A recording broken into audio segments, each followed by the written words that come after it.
transformation. Now, in 2010, we did have mobile phones, but just to remind you of what we were carrying around in 2010, a little bit more simple than the ones we have now.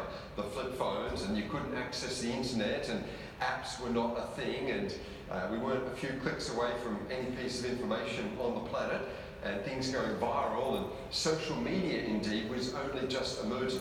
All of that has happened in this decade. Now, there was an advantage of the phones back in the day. They were a bit smaller and more portable than the ones we seem to be carrying around today. I saw someone predicting what the iPhone 20 might look like if this growth in screen size continues, and you get a sense that we need to get it back under control. But screens are getting bigger because our time spent on the devices is getting bigger or longer as well. All of this is just to remind ourselves that we're not in a linear era anymore. It used to be when you thought about what was next, you were making plans, you were setting forward some projects, you would look at where you were at, you would make some decisions, you would set forward plans, you would track towards the future. It was a linear approach. Life was more sequential, more predictable. It was more structured than this world of disruption today. These days, we're not tracking towards the future. I think it's the opposite. I think the future is coming at us. And the future is coming at us at an increasing velocity, often from unknown direction. And so it's very important for us to look at some of the insights that can give us a clue as to what future is arriving. Now, so many of these futuristic elements are here now. They're not to come. They're mainstream. About 60,000 people this morning in Sydney got on the driverless metro. The world of automation that we've heard about for some time, of course, has arrived. The world of robotics. So there were people in Logan this morning, south of Brisbane, people in Canberra this morning that got deliveries of bakery goods delivered by drone. Wing, the offshoot of Google, is operating in Australia at the moment. The future is here. And so if I was to think through some of the key technology, or the key trends defining the patient of the future, the first would be the technology trends that, of course, we observe, that are just part of our life, but are starting to change patient attitudes, interactions, connections, and expectations. A decade of digital disruption has changed time frames. It's changed how we communicate, our expectation of response time, and we see this in all consumer areas. A reminder of the speed of the change. Just over a decade ago, in 2008, there was this little company called Netflix that was still making significant amounts of their money by delivering DVDs through the post. That was just over a decade ago. Today, they're the largest entertainment company on the planet, one of the largest original content creators as well. All of that in a decade by an organisation that wasn't disrupted by change but saw the trends and so responded to those trends. We're living in this great screen age, the Dr. Google era, of course, that you've heard about, where patients do feel empowered through the technology, through the content that they watch. In fact, the next generation we refer to as Generation Z. They're born since the mid-90s, they're moving into their 20s now. One of the labels given to them, as you can see there, is the screen ages. In fact, all of those labels that get pinned on them tend to have a technology aspect. There's this infographic that you have, you can access through the app, through the GP19 app in the resources section, which has a few details about Generation Z and the generation coming after. Having worked our way through the alphabet with X and Y and Z, we're moving to the Greek alphabet now, following that scientific nomenclature, so Generation Alpha, born since 2010 if you wanted to know. And some of the key characteristics of these generations you'll find on that infographic. But all of this to say that the patients that have been shaped in this 21st century won't necessarily be engaged with in the same way that worked with us 20th century patients. What connected with the baby boomer or the Gen X may not speak the language of Generation Z or the alphas to come. Now we know that Google is still the number one search engine on the planet, but not for Australian teenagers. They spend longer searching within the YouTube platform. They use it as a search engine in itself because they don't want to read an article on something. They want to watch a video on something. That's how they process content. This screen world has been around for some time. Us Gen Xers, I'm sure many of us can remember in our schooling years being excited when we saw that out the front of the classroom.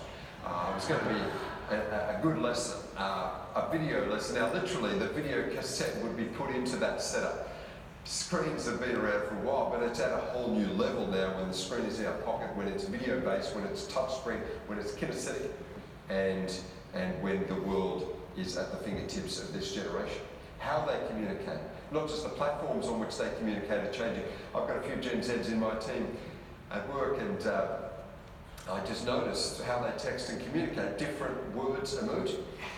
Maybe you've had this experience. One of my Gen Z team members shared with me a text conversation she had with her friend recently.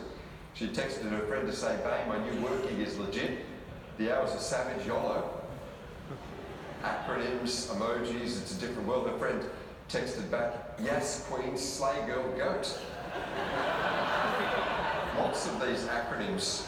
Now, YOLO, I'm sure we're across that. You only live once. You might have heard of FOMO, fear of missing out. For us Gen Xers, there's a new one, JOMO, that's the joy of missing out. You know, you go off and we'll just have a night in, and that's okay. But then there's this GOAT, greatest of all time, is what that one stands for, if you want to know. So there's a little bit of overstatement that can be used with this next generation. But I did ask for a translation, which she was kind enough to give me, because apparently she was simply trying to say to her friend, "I like my job." Her friend was just trying to say, "Great." Not sure why they didn't just say that. That's Generation Z. And it just highlights to us in a simple way that there are generation gaps, because while we've all been through that life stage, we haven't all been through that life stage in the digital era. And the times and the events and the experiences and the social mores and the technologies leave fingerprints on us in our formative years, and so do create differences that we need to understand. And so technology is transforming things, and the generational shifts are key. And it's not just the need to understand the younger generations, but indeed, in a time of an ageing population, of course, the full spectrum of the communities that you serve. 6 generations in our communities interacting, and that you're connecting with as patients, and each of them at a different life stage with different needs, but even from a communications perspective, differences that emerge. Now, the reasons that we have more generations than ever before interacting is because of this ageing population, which is, of course, a good news story, that we're living longer. And there is quite the longevity boom in Australia, and you're a key reason for that life expectancy increase. The Australian Bureau of Statistics data paints this out quite graphically. 4 decades ago, this was our population profile. It used to be called the population pyramid, as you know, for obvious reasons. You know, more younger people down the bottom, fewer older people up the top. Midpoint in our population in the late 20s. Today, the median age is in the late 30s, and the pyramid has become more rectangular. In 4 decades' time, having gone from 4 decades ago to today, in 4 decades' time, the median age will be in the early 40s. There'll be more people aged over 60 than aged under 20. This pyramid is slowly becoming inverted, and so the opportunity, the need to meet the expectations right across that frame of age. So you're one of the few professions that are connecting with the very youngest, literally, in our society, through to the very oldest, as they look to remain active in their homes later in life. And so for you to understand this increasing spread of age in our community is, of course, key, and meeting their needs and effectively communicating with them. And we'll see more of this age spread into the future, because the ABS data on life expectancy shows a clear trend line. This is life expectancy at birth over the decades, and not only is it significantly up, but the angle still points up. Now you'll notice that as we were just entering the 1960s, life expectancy at birth had not yet hit 70 years of age. Today, average across males and females, it's 82 years of age. So that decade of expectation of life in the span of a generation is phenomenal. And so if you've heard the saying, 60 is the new 50, there's demographic evidence for that. We've got some data behind it. 50 is the new 40, I guess, 40 is the new 30. This down aging, we call it, where people are younger longer. 40 is the new 30 and 30 is the new 20, although I'm not sure if 20 is the new 10. I'm not sure how far that metaphor plays out, but you get the point of a longevity boom. And what it means is the younger patients that you're connecting with will expect to have longer life expectancy, and will have that based on the norm, but it's not just about the length of years, but the quality of those years that is so key. And that's again where you come in and can support that so that they can have the full expectation of the fullness of those years to come. It's important to understand the next generations because they're no longer the emerging generations, they're now the dominant generations. If you think about the workforce, for example, generations Y and Z from this year comprise more than half of Australia's workforce. That is to say that more than half of working Australians have been born since 1980, greater in number than those of us born before 1980. The Ys and the Zs are therefore the key workers in our community, the new family formers, and of course the emerging leaders in our communities as well. They are different to previous generations just in terms of life stage and expectations, in terms of vocation and early career trajectories. I mean, for example, they're more formally educated. For us, Gen X is about 1 in 4 had a uni degree. For Generation Y, it's already 1 in 3. For Generation Z, the school-age young people, about half of them, based on the trend, will end up with a university qualification in their lifetime. So they're moving across more careers and across more courses. They will be lifelong learners. They'll move across more jobs as well. The average national tenure of an Australian in their current role is 2 years and 9 months. So if you think about your practice and your team, if it was exactly representative of the national average, half of your team has been there longer than 2 years, 9 months, half less than 2 years, 9 months. Now if that figure plays out consistently in the lifetime of a school leaver as they just finish up their final exams around Australia at the moment, and based on the longevity boom of them working through their 60s, which will become the norm, it will mean that they will have 18 separate jobs in their lifetime, on average. Across 6 separate careers, they'll upskill and retrain more than ever before. And so you in the future will be working with colleagues that have transitioned into general practice or medicine that might have come from somewhere else, or they will leave general practice and move into other careers. These are the changes that we see. And so your patients represent this mobility, geographical mobility, vocational mobility, and that increase in formal education as well. So there's an increasing sophistication with patients, but there's also less domain knowledge and often less local knowledge because they're moving more frequently across areas. With all of that mobility though, there's one area where we're not seeing any moving from at all. Of these 20-somethings, they're not moving from their parents' homes. They're staying there as long as they possibly can, such as the crazy house prices these days. In fact, I like the label given to the stay-at-home 20-somethings. They've been called the Kippers generation. This stands for kids in parents' pockets eroding retirement savings. So there's a little bit of that. Maybe you've got a few kippers. Maybe we've got some kippers here with us. We understand the reasons for a generation that invest longer in their education, more in their education, and so delaying the earnings years and the increasing costs of living are a challenge. But that is just one area of change, the technology, and with that the generational. Then we've got demographic transformation. You're busier than ever. We've got some shortages in key communities of GPs now because our population is growing. The demand is greater than the supply. And here's one graph that shows that. This is 2 centuries of population growth in Australia. And while there's been solid growth, you see the angle of the line continues to tick up. We're adding more people to our population annually now than ever before in our history. We began this decade with a census showing our population of 21.5 million people. Here we are closing out the decade at 25.5 million people, an increase of 4 million people in a decade. That's pretty sizable. Now, if we go back 20 years and look at the Bureau of Statistics forecasts as to where our population would be in 2051, still got 3 decades to get there. Back then they said that by the middle of this century, we will hit a population of 26 million. Now we're going to way overshoot that. In fact, we'll pass this number in about a year's time. So 10 years ago, they updated the forecast. They said actually our mid-century forecast is not 26 million, it's now 32 million. The current mid-century forecast has been upgraded to 42 million people. So we keep overshooting the forecast because the assumptions are changing, because net migration numbers are greater, the birth rate went up rather than continuing the downward trend that we were seeing in the late 1990s, and that longevity growth was above the forecast as well and has continued to see some gains. We see the population growth in our capitals. It's visceral, but we see it in the regional cities as well. It's not just a story of our capitals in Australia.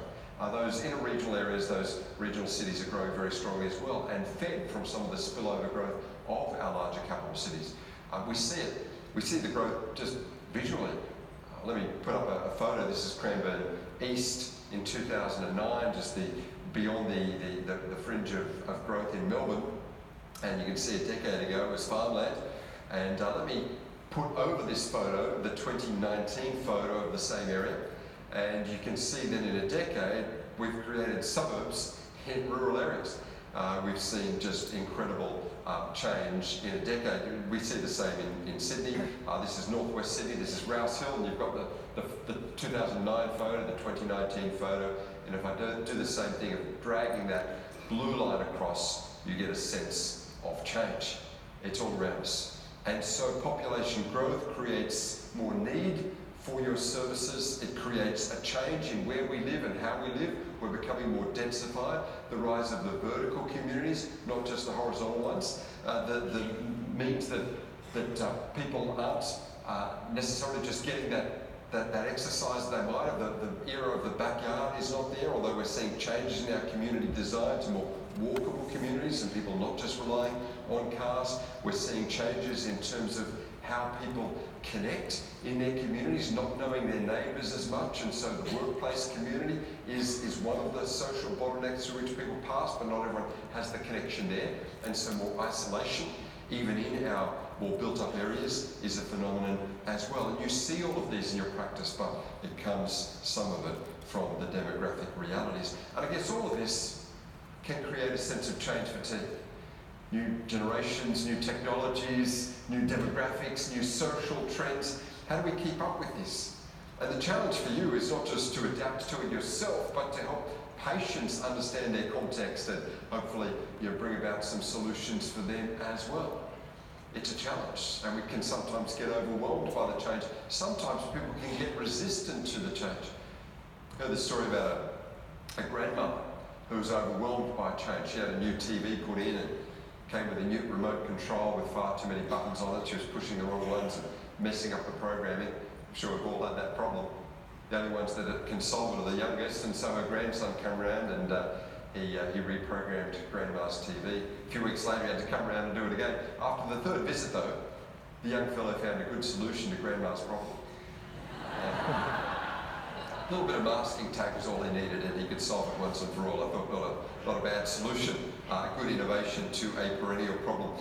As leaders in your communities, you have to not just observe the change, but lead people through change management and adapt to change yourselves in your practices. Because as we said, what was useful in the 20th century may not be as useful today. I'm looking forward to the Pitch Fest that we've got coming up later this morning. And I've seen the pictures that have been put in, and you'll see some fantastic innovations that keep us fresh and keep us thinking out of the box. I think this next generation are bringing great innovations to these emerging realities of this new decade to come.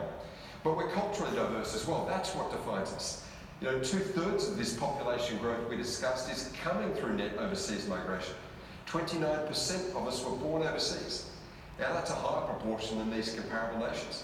We think about the US as being very culturally diverse. They've had centuries now of welcoming the world to their shores, and yet just 14% of all US residents were born overseas. The UK, part of Europe and open borders, and yet just 14% of UK residents overseas born. We've got more than twice that proportion here in Australia, more than that of Canada and New Zealand as well. We are very culturally diverse, and again, you're seeing that with your patients and in your communities. And so this means different challenges based on the different ethnicities, and of course, linguistic diversity along with that cultural diversity. 1 in 5 Australians speaks a language other than English at home. That's what the census data tells us. Now, here we are in the City of Adelaide local government area at the moment. It's hard now, it's not 1 in 5 here, it's 1 in 3 in this area where we sit of residents speaks a language other than English at home. Melbourne, the City of Melbourne has the highest proportion of any capital city area where it's 1 in 2 speaking a language other than English at home in the City of Melbourne local government area. The point of this is just to highlight this cultural diversity, and with that, a change in even our national identity, how we see ourselves. We used to think of ourselves as down under and separated and isolated from the rest of the world. If you look at where we're located and our new engagements through migration, we're connected not so much with Europe anymore, but you can see China, India and the Philippines rounding out the top 5 countries of birth of overseas born Australians, and a connection increasingly to our north. In fact, I've put up there a little blue circle to remind ourselves that there are more people on the planet who live inside that blue circle compared to the rest of the world that lives outside it. More than half of the world's population right there in Asia. And it is the demographic epicenter of our world, the emerging economic epicenter as well, and a geographical connection we have, and of course a cultural and demographic connection to our north. So lots of changes in our community and changes in our mindset as well. In fact, this next generation just think more globally. They're connected through their technology, but through their own cultural diversity, with not just the local or the national, but the global. In fact, I put up here what creates fears and worries these days, what creates a little bit of anxiety. It's not snakes or spiders, we're a bit more urban in our experiences. It's picking up the device and seeing that symbol pop up. That's what creates a bit of stress. Now, if the Wi-Fi connection is dodgy, then it gets pretty difficult. This one creates a bit of worry as well. If you have to wait too long for something to download. Probably the scariest symbol of all these days is that one there. That's terrifying for all of us, and we can understand the reason. So, let me bring us to some applications of having sketched the scene of our communities, where they're at, and some of those key trends as to where they are headed. How do we connect with the patient of the future? And indeed, thinking about your management hat in your practices with the staff of the future as well. We've said here the population is changing, and the generations are changing, and the communities are changing, and the patients are changing, and the team members are changing. And so our approach in terms of leadership and communication and engagement ought to change as well. I want to give you 3 words to thrive in this decade ahead. The first is to be innovative. Clearly that's the case, and that's what separates those who respond and engage and adapt to those who are disrupted by what's to come. Let me share with you a story of Jon Snow.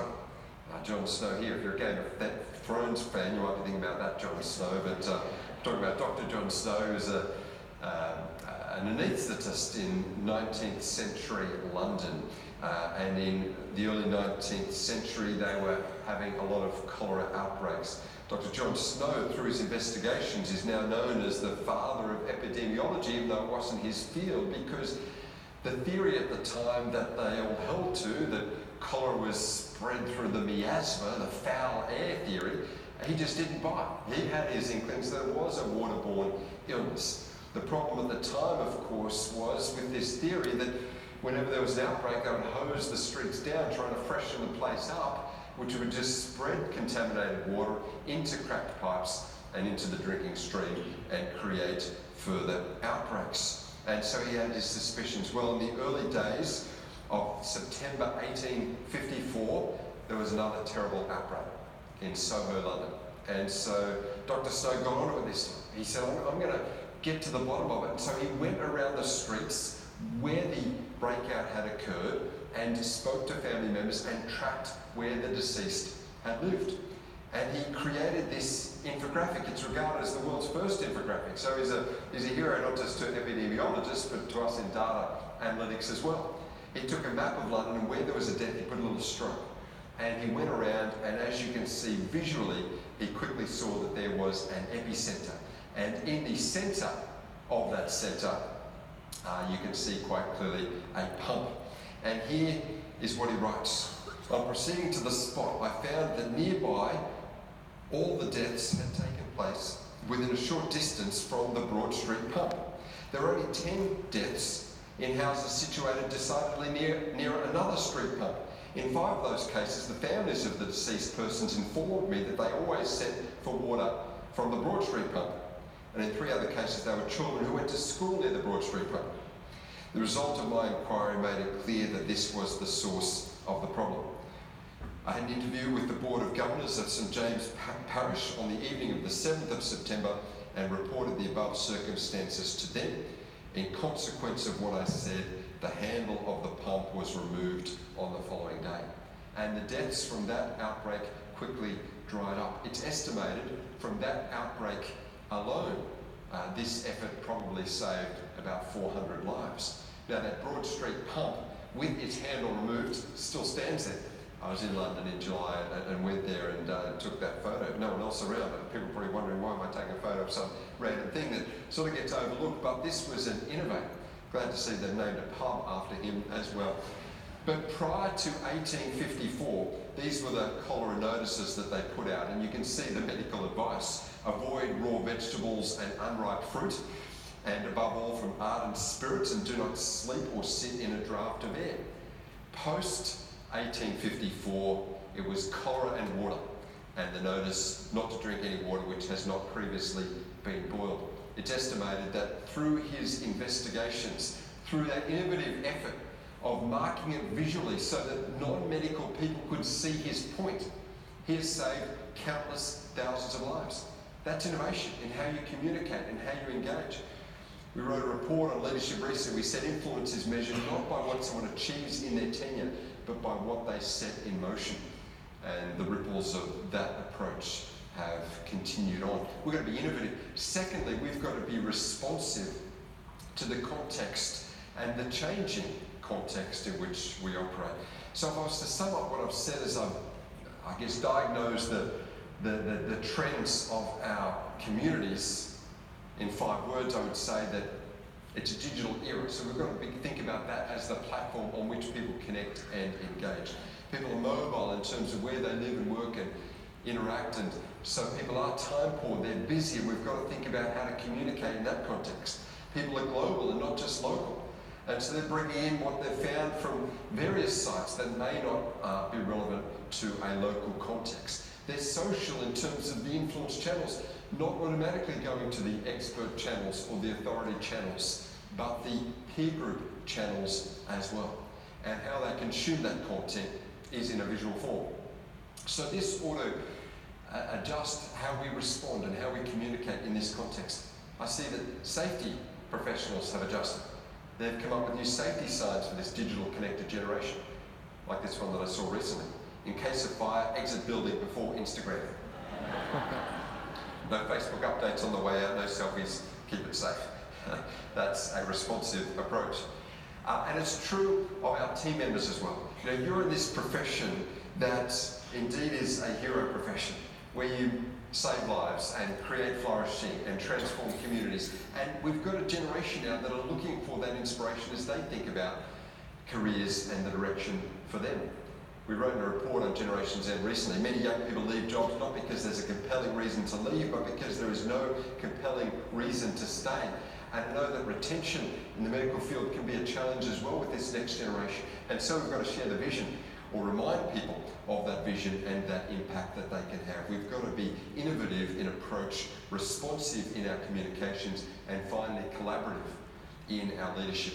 And I want to, bring this final word to you all as leaders in your practices and your communities. Now, it requires a different form of leadership. The hierarchies have disappeared, relying on just the natural authority that came with your profession or that came with just being a leader in a context has changed. We're in a flatter structured world, and sometimes pulling rank or the old approaches don't work as well in a collaborative environment. If you've seen that show, The Office, you know Michael Scott on that show that sometimes says firings will continue until morale improves. Now, that top-down hierarchical authoritarian approach is never quite going to bring about the outcomes. And so what is the alternative to this chain of command, top-down, do it because I said so approach? Well, I guess we've seen shifts from that approach to this more coordinated approach where the leader is definitely still calling the shots, but at least others are being involved. But I think a step down from that is this collaborative approach where the leader creates a depth of leadership by leading by example, by leading from within, by leading as part of a team, and so creating lowercase L's leaders as they go. And this is not only a collaborative leadership form, but one that requires authenticity for us to walk the talk, for us to train on the job, for us to communicate effectively, and to empower and trust team members as we go. We wrote this report on Gen Z that Gen Z don't seek a job as much as they seek an opportunity.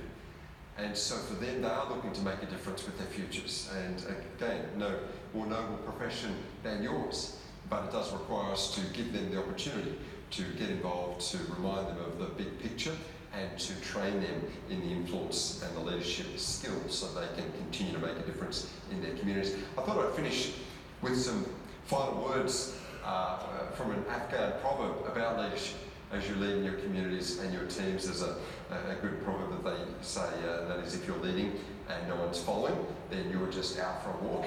And there's a good reminder there for us all. You know, we're only communicating if people are responding, we're only leading if people are following, and we're only impacting if we're able to transform our communities, their health and their impacts. I'm sure you'll do that well, not just now, but into the future, and I wish you all the best in it. Thanks for listening.